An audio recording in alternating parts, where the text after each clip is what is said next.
মেরাজুল ইসলাম, রাজশাহী বিশ্ববিদ্যালয় কেন্দ্রীয় ছাত্র সংসদ রাকসু নির্বাচনে সহ সাধারণ সম্পাদক এজিএস পদে প্রতিদ্বন্দ্বিতা করার জন্য মনোনয়নপত্র দাখিল করেছিলাম। বিশ্ববিদ্যালয়ের শিক্ষার্থীদের স্বার্থে, ক্যাম্পাসের কল্যাণে ও গণতান্ত্রিক চেতনায় অনুপ্রাণিত হয়ে আমি এ পদে প্রার্থী হয়েছিলাম। তবে সাম্প্রতিক সময়ে আমি গভীরভাবে পর্যালোচনা করেছি, রাকসু আমাদের বিশ্ববিদ্যালয়ের গণতান্ত্রিক চর্চার প্রাণকেন্দ্র, যেখানে সকল শ্রেণী পেশা ও লিঙ্গের সমান অংশগ্রহণ নিশ্চিত হওয়া উচিত। বিশেষ করে নারী নেতৃত্বের অংশগ্রহণ ও দৃঢ় উপস্থিতি এখন সময়ের দাবি। নারী নেতৃত্ব কেবল প্রতিনিধিত্বের বিষয় নয়, এটি সমতার ও মানবিকতার প্রতীক। এই বাস্তবতা ও মূল্যবোধের প্রতি শ্রদ্ধা রেখে আমি আমার প্রার্থিতা থেকে স্বেচ্ছায় সরে দাঁড়ানোর সিদ্ধান্ত নিয়েছি এবং একই সাথে এজিএস প্রার্থী জাহিন বিশ্বাস এশাকে আমার পূর্ণ সমর্থন ও শুভকামনা জানাচ্ছি। আমি ব্যক্তিগতভাবে বিশ্বাস করি জাহিন বিশ্বাস এশা একজন যোগ্য, উদ্যমী ও দায়িত্বশীল শিক্ষার্থী নেত্রী, যিনি নির্বাচিত হলে শিক্ষার্থীদের অধিকার আদায়ে বলিষ্ঠ ভূমিকা রাখবেন এবং রাকসুতে নারী নেতৃত্বের নতুন দিগন্ত উন্মোচন করবেন। আমি ভবিষ্যতেও রাজশাহী বিশ্ববিদ্যালয়ের শিক্ষার্থীদের কল্যাণে, ঐক্য ও প্রগতির পথে কাজ করে যাব।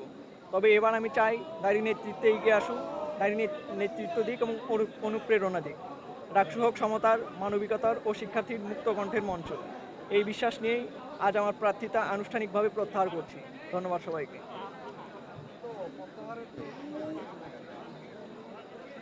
হ্যাঁ, সরে গেলাম আর কি। হ্যাঁ,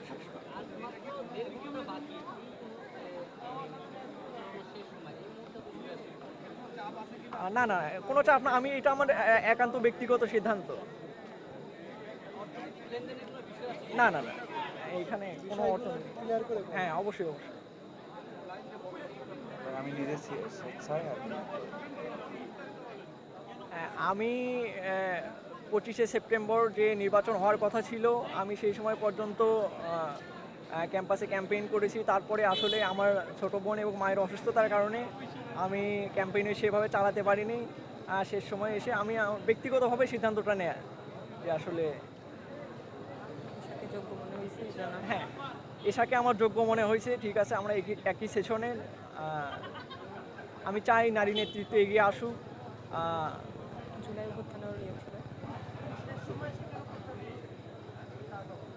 শেষ সময়ে এসে আমি মনে করছি যে আসলে জাহিন বিশ্বাস এশা না, মানে নারী নেতৃত্বটা এজিএস পদে থাকুক, আমি এই জন্যই।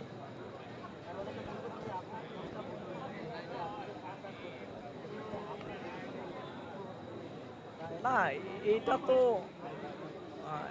এটা তো ভাবা যৌক্তিক না যে আমার 10টা ভোটও নয়। আমার অবশ্যই ক্যাম্পাসে আমার সিনিয়র আছে, আমার জুনিয়র আছে, আমার ব্যাচমেট আছে, আমার শুভাকাঙ্ক্ষী আছে, অবশ্যই আমার ভোট ছিল।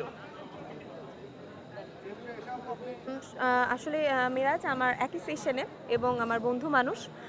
আসলে ও যেটা বললো যে 25 তারিখের পরও ঠিক সেভাবে ক্যাম্পেইনটা চালিয়ে যেতে পারেনি। ওর মা অসুস্থ এবং সেই মাকে অসুস্থ অবস্থায় ফেলে রেখে সে এসে যে আমাকে পূর্ণ সমর্থন জানিয়েছে, এই জন্য আমি ওকে অবশ্যই ধন্যবাদ জানাই এবং আন্টির সুস্থতা কামনা করি।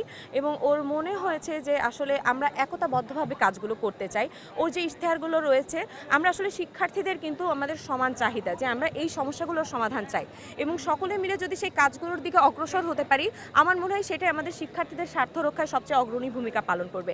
যার কারণে কিন্তু আমরা এই সিদ্ধান্তে উপনীত হই এবং ও স্বেচ্ছায় এসে আমাকে জানায় যে সে করতে চাচ্ছে এবং আন্টিকে সে অবশ্যই সেখানে আন্টি একটু সুস্থ যখন হয়, সে আজকে এসেছে বগুড়া থেকে, এসে আমাকে বলে এবং সে এখানে সংবাদ সম্মেলনের মাধ্যমে আমাকে পূর্ণ সমর্থন দেয়। আমরা যেহেতু একই সেশনের বন্ধু মানুষ আমরা, এবং তার মনে হয়েছে সে আমার সাথে তার যে কাজগুলো সে করতে চায় সেগুলো আমার সাথে একসাথে করতে পারবে এবং সে আশ্বাসও সে পেয়েছে।